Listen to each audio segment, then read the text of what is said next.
Assalamualaikum warahmatullahi wabarakatuh. Bismillahirrahmanirrahim. Alhamdulillah wassalatu wassalamu ala Rasulillah wa ba'du. Kalau sebelum ini dengan ikhlas dan tawadhu, dan pada hari ini dengan satu tajuk namanya muraqabah. Muraqabah diambil daripada perkataan bahasa Arab raqaba atau wazan fa'ala yufa'ilu mufa'alatan, raqaba yuraqibu muraqabatan. Orang belajar bahasa Arab dia tahu ya, bina mufa'alah dia panggil. Raqaba berarti kita mengintai-ngintai Allah dan Allah mengintai-ngintai kita. Okey, kita duk tengok Allah, kita mencari. Macam mana kita nak tengok Allah? Allah pun tengok kita. Dia bukan sebelah pihak, dia jadi dua belah pihak. Kalau orang belajar bahasa Arab, qatala, aku nak bunuh hang, hang nak bunuh aku. Nasara, nasara lain. Tapi kalau wazan fa'ala, aku nak tolong hang, hang nak tolong aku. Daraba, aku nak pukul hang, hang nak pukul aku. Dia lawan. Itu nama dia bina mufa'alah dalam bahasa Arab. Satu-satu perkataan bahasa Arab dia ada makna dia itu sendiri. Maka bila sebut muraqabah, ya, diambil daripada raqaba yuraqibu muraqabatan. Dalam bahasa Arab dikatakan raqabahu, raqaballahu fi amrih, yang berarti seseorang hamba itu dia takut kepada Allah pada setiap tindakan dia, kerana dia merasa dirinya sedang diawasi oleh Allah. Dia sedang dijaga, dia sedang diperhatikan. Nanti saya bagi petua last sekali kalau sempat. Macam mana nak mendapat muraqabah? Penting sangat. Tiap kali lima waktu semayang mesti kena dapat. Boleh buat 3 benda ni, ringkas ya. Ingat dalam hati ya 3 benda ni. InsyaAllah lama-lama dia boleh ada muraqabah. Muraqabah ni penting tuan-tuan. Dia penyebab nak jadi takwa, dia penyebab nak jadi ikhlas. Muraqabah ni rasa Tuhan tahu. Tuhan nampak. Faham tak? Tuhan dengar. Bila main muraqabah ni kalau kemah, insya-Allah dia jadi manusia yang cukup sempurna dalam dia punya amal kebajikan. Pasal apa? Apa dia baca, Tuhan dengar. Maka dia tiba belajar tajwid lah, apalah, bagi cantik, bagi sedap, baca bagi betul. Tak ada lah baca, mau baca lepas batuk di tangga janji nama baca ya. Dia rasa Tuhan duk tengok dia. Ini tak berani nak buat benda-benda merepek. Nak buka handphone, nak pergi tengok negro, nak pergi tengok Mak Saleh, nak pergi tengok benda-benda lucah. Alah, senang lah. Lepas tu jangan bagi kat budak-budak handphone. Segala mak nikah dia boleh explore habis semua. Terror pada bapak dia. Zaman bapak dia pakai CD, pakai video. Dulu. Mai zaman anak tak payah. Ya, duk ujung jari selak main lagu tu, main kipas-kipas. Segala mak nikah boleh keluar-keluar semua. Tak mau tengok pun dia duk keluar, tambah kalau mau tengok. Tak mau tengok pun dia boleh keluar.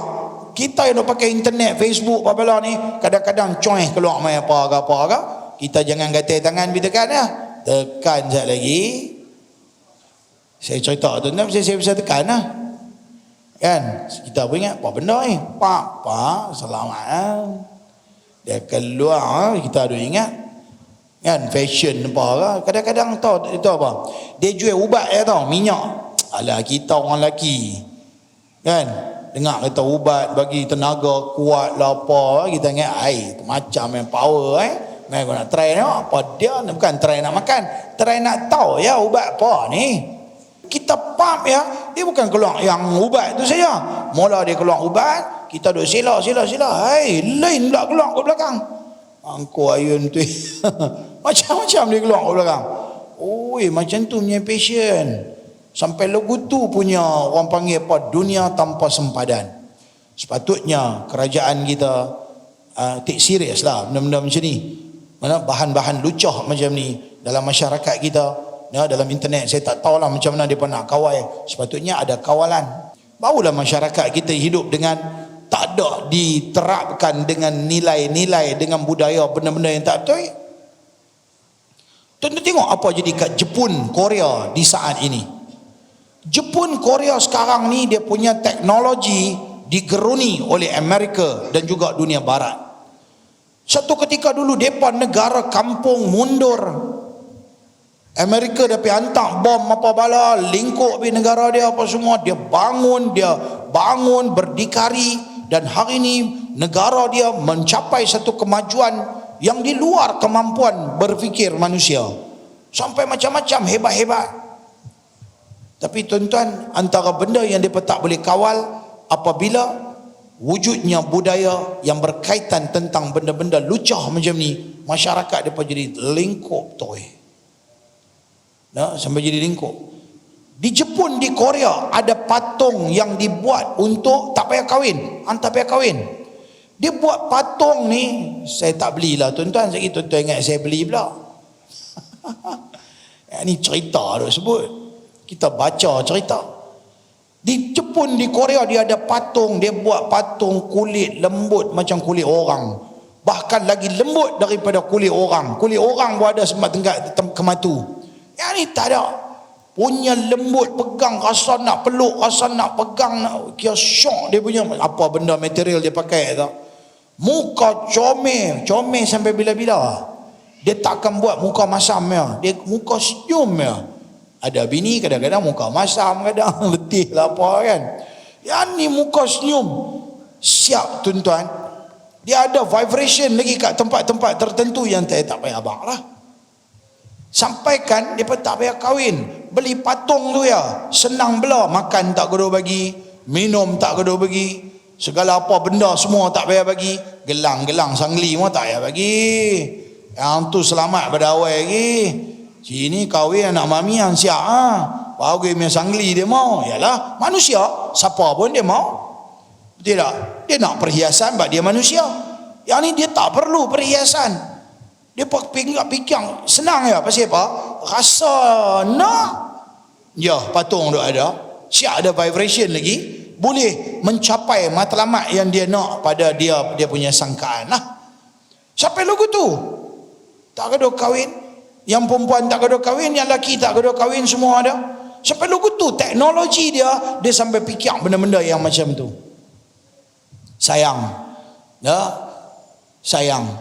Ada ilmu, ada kemajuan, tapi tidak mempunyai akhlak dan budi pekerti. Tidak mempunyai adab dalam kehidupan. Pasal apa? Semua berpunca apabila tidak ada iman. Semua berpunca apabila tidak ada iman. Iman nak mai daripada mana? Iman akan hasil daripada amalan, amal kebajikan. Amal kebajikan nak mai tak mana? Dia mai berpunca daripada adanya kesedaran dan keinsafan. Macam mana nak mai kesedaran dan keinsafan? Dia mai hasil daripada adanya ilmu pengetahuan. Itu penting untuk kita duduk majlis ilmu yang macam ni. Kalau tidak, macam mana kita nak boleh timbul keinsafan? Macam mana kalau hari ini tajuk kita bincang tentang muraqabah? Ya, macam mana kita nak merasakan kita sedang diperhatikan oleh Allah? Bacaan kita, setiap tutur kata kita sedang didengar oleh Allah. Ya, apa yang terlintas dalam hati kita nak diketahui oleh Allah. Cadangan kita untuk nak buat benda maksiat, cadangan kita untuk nak buat lintasan-lintasan dalam hati kita pada benda yang tak sepatutnya. Dan maka semuanya diketahui oleh Allah. Kita ni mai rasa malu. Tak boleh. Tuhan tahu. Astagfirullahaladzim, tak mahu. Cuba bayangkan tuan-tuan, tiba-tiba teringat dalam hati, bila lama tak pergi July Street kan, cari donat barang kan. Maksudnya dia teringat nak pergi buat benda-benda yang tak baik. Teringat dia kata, merepet hang ni. Nafsu ataupun bisikan syaitan mai. Faham tak? Dia mai tak mau pergi ke? Mungkinlah dulu pernah pergi. Okey, mungkin dulu pernah buat. Jadi dia duduk bagi bisik di telinga. Oh, supaya nak buat benda-benda. Tak boleh. Sampai bila aku nak pergi keluar dengan perempuan? Sampai bila aku nak pergi buat benda haram? Tuhan duk tengok apa. Dia mai muraqabah dalam hati dia. Dia mai satu kesedaran yang Tuhan sedang tahu apa dalam hati dia. Yang ni yang saya abang tadi, setiap kali nak takbiratul ihram semayang, setiap kali nak angkat, sebelum angkat, Allah dah tengok aku Allah duk tengok aku. Duk betul ni, Allah duk tengok aku. Bila Allah duk tengok kita, buat paling cantik lah. Tumit bagi sama. Tengok. Tapi suruh tengok orang lah. Tengok tumit sendiri sudah lah. Dia dah buat kotak cantik dan line cantik dah. Yang tu pun tak faham lagi lah. Kalau tak faham lagi, saya tak tahu nak cakap bahasa apa.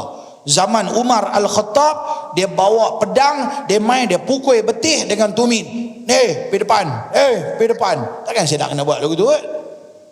Dia kalau buat lagu tu, tak confirm lah dia babi report lah. Tengok dia bawa pedang main masjid. Mampu pula. Yang tu pula jadi viral. Betul tak? Yang tu pun jadi satu salah.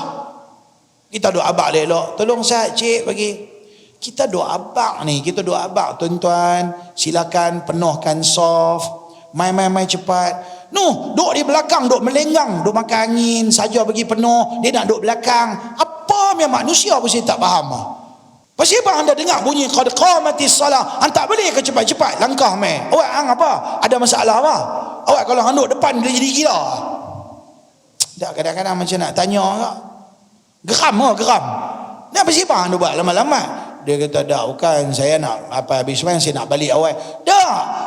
Tak apa, mai duduk depan dulu. Habis bagi salam ada kerja pi.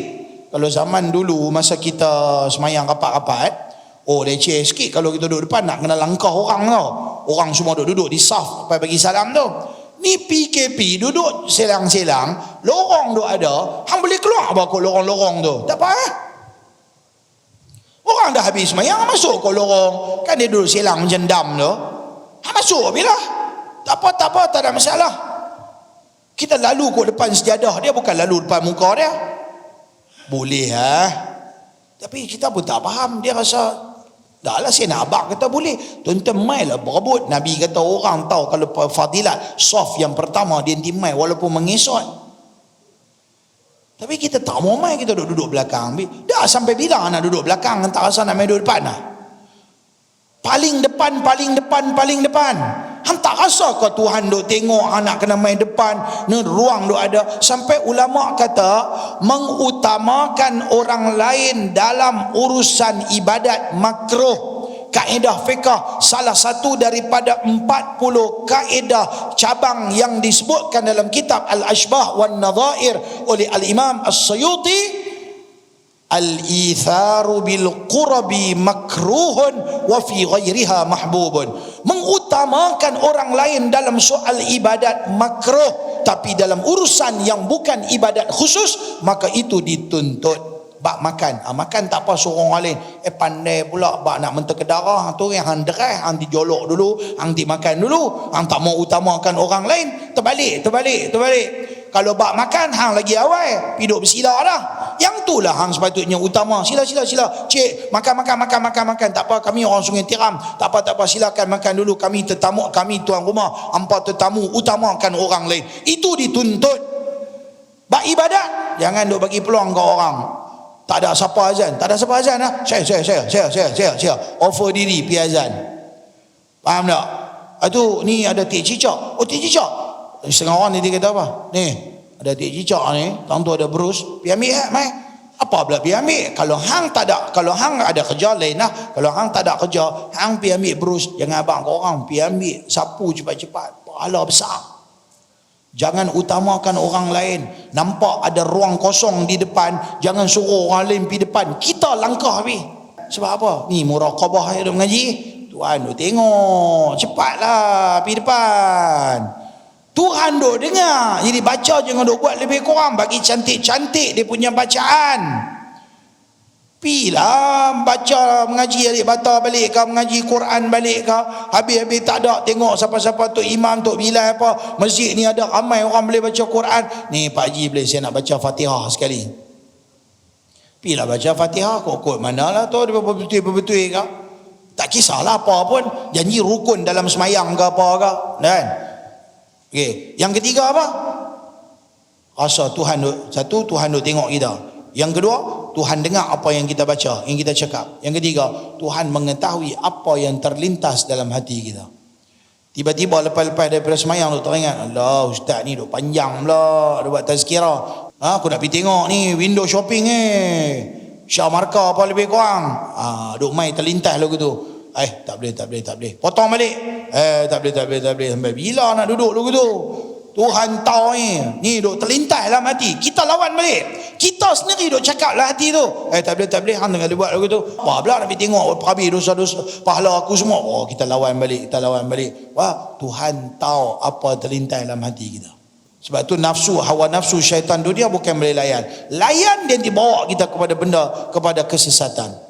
Al-Imam Ibn Qayyim berkata, muraqabah adalah keyakinan dan pengetahuan yang kuat yang dimiliki oleh seorang hamba bahawa dia berada dalam pengawasan Allah, baik dalam hal yang diketahui dan yang dapat dilihat oleh manusia ataupun yang dirahsiakan daripada mereka. Itu kalau tuan-tuan perasan doa selalu saya baca apa dia?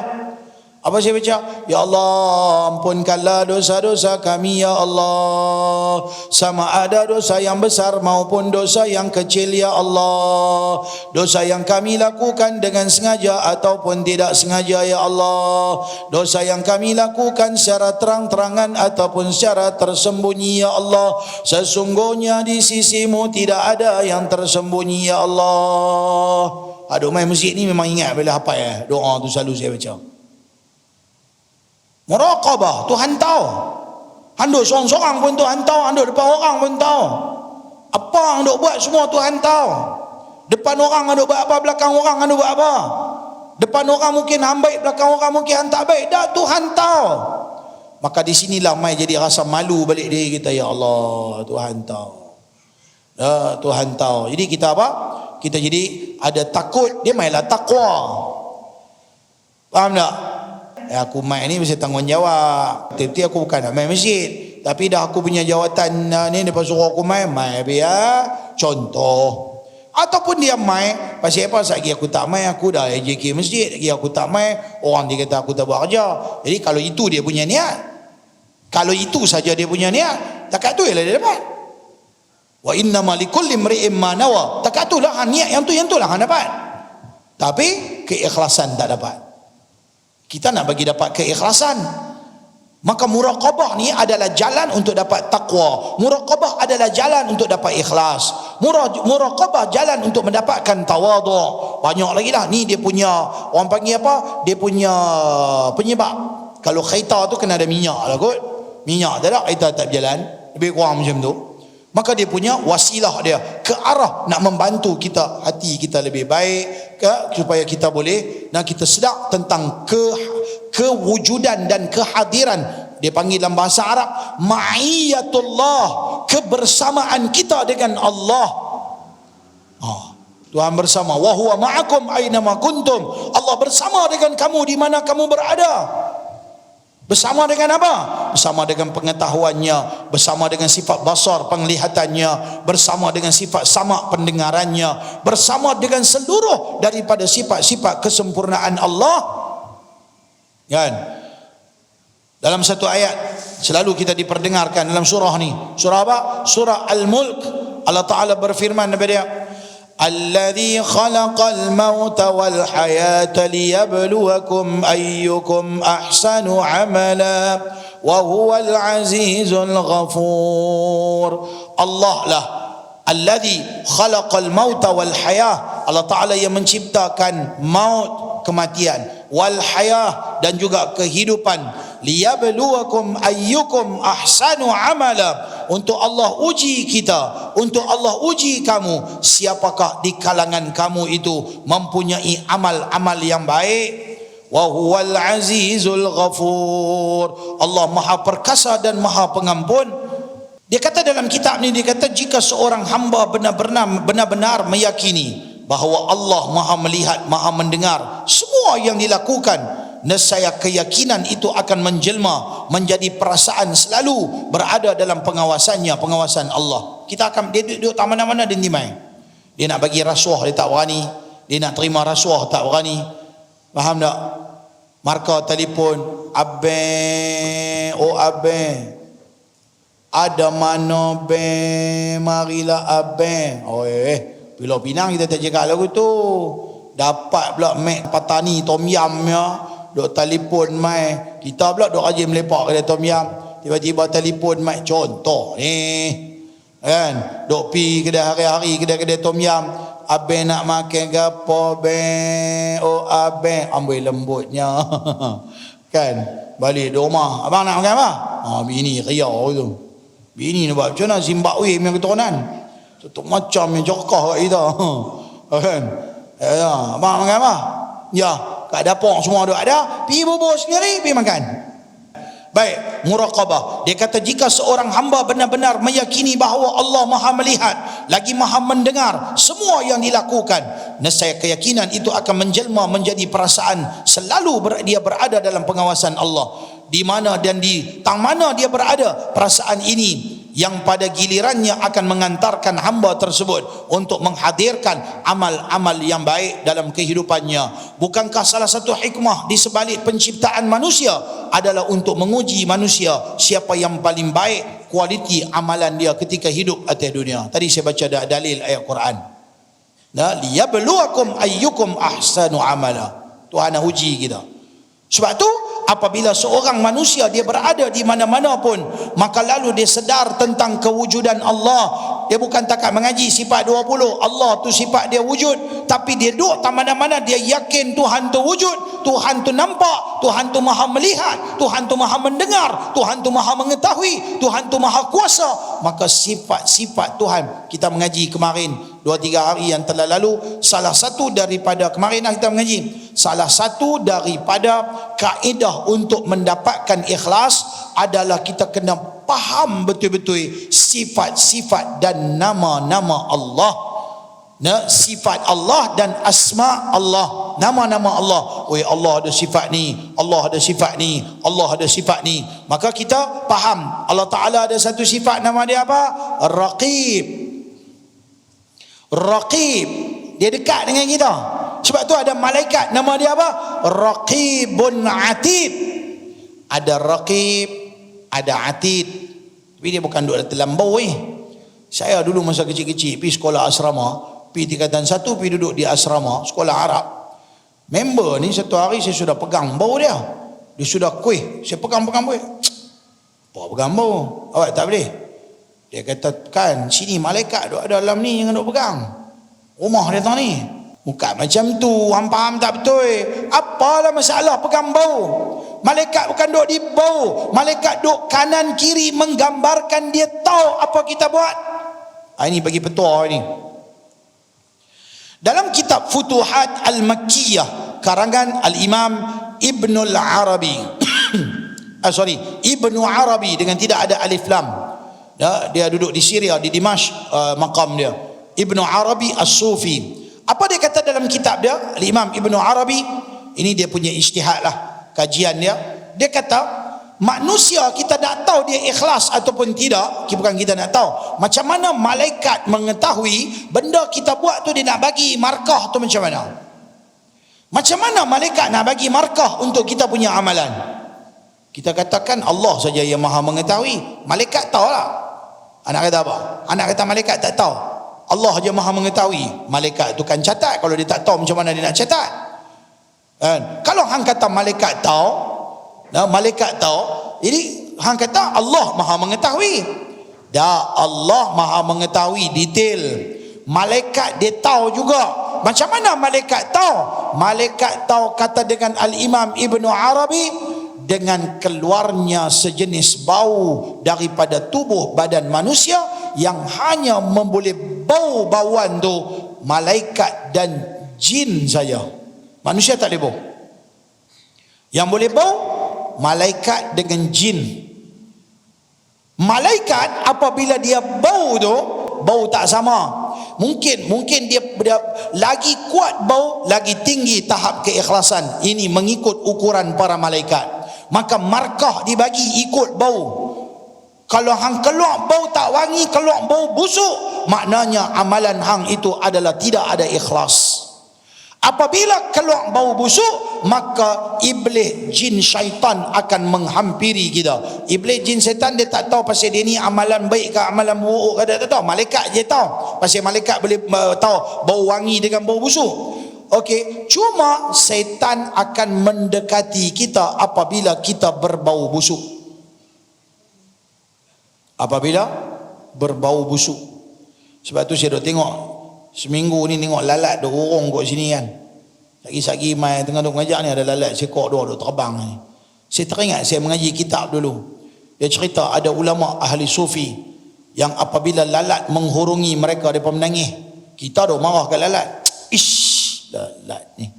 Orang duk mengajar orang duk mai lalat.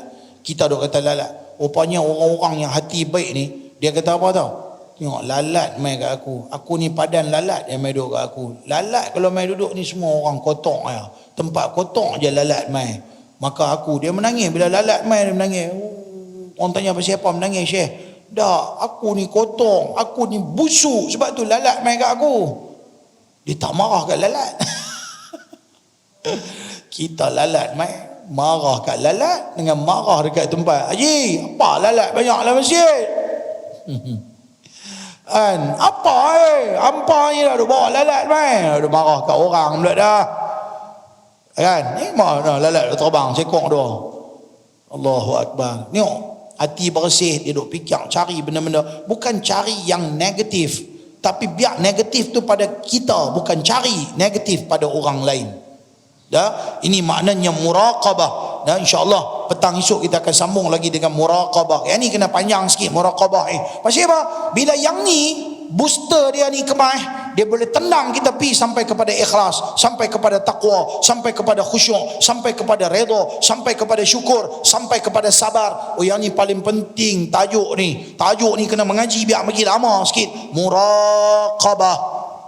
Merasai kewujudan Tuhan, sedang melihat, sedang mendengar dan sedang mengetahui tentang diri kita zahir dan batin. InsyaAllah tuan-tuan, jumpa lagi masa dah lajak dah. Jumpa lagi pada siri akan datang. Mudah-mudahan Allah bagi ilmu pengetahuan pada kita. Subhanakallahumma bihamdika asyhadu an la ilaha illa anta astaghfiruka wa atubu ilaik. Bismillahirrahmanirrahim. Wal 'asri innal insana lafi khusr illa alladhina amanu wa 'amilus solihat wa tawasaw bil haqqi wa tawasaw bis sabr. Assalamualaikum warahmatullahi wabarakatuh.